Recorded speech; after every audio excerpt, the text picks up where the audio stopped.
ताज्या घडामोडींसाठी स्वानंद न्यूजला सबस्क्राइब करा आणि बेल आयकॉनवर क्लिक करा। दिल्लीचे मुख्यमंत्री अरविंद केजरीवाल यांना अंतरिम जामीन मिळाल्यानंतर ते निवडणूक प्रचारात उतरण्याची शक्यता आहे। त्याच पार्श्वभूमीवर आज केजरीवाल जर महाराष्ट्रात प्रचारासाठी आले तर त्यांचं स्वागत असेल। दिल्लीत त्यांनी चांगली कामं केल्याचं सांगत मनसे आमदार राजू पाटील यांनी त्यांचं कौतुक केलंय।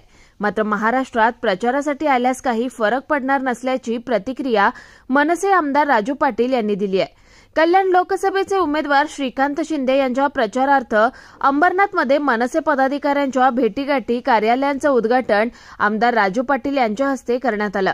त्यावेळी त्यांनी ही प्रतिक्रिया दिली आहे। आप दिल्लीला येते, इथे आपचं कोणीच नाहीये, त्यामुळे त्याच्याबद्दल इथे काय बोलून फायदा। महाराष्ट्रामध्ये पण येण्याची शक्यता आहे ते प्रचारासाठी? आले, त्यांचा अधिकार आहे, तो स्वागत असेल त्यांचं। परंतु मला नाही वाटत त्यांच्या येण्याने महाराष्ट्रात काय फरक पडेल। जशी त्यांनी दिल्लीत चांगलं काम केलं, परंतु इथे त्यांचं काहीच नाही आहे आणि इथे येऊन पण काय फायदा होणार नाही। आणि जो छोटा टाइम स्पॅन आहे त्याच्यात मला नाही वाटत इथे येऊन सभा वगैरे घेतील। आकाश साने, स्वानंद मीडिया, अंबरनाथ।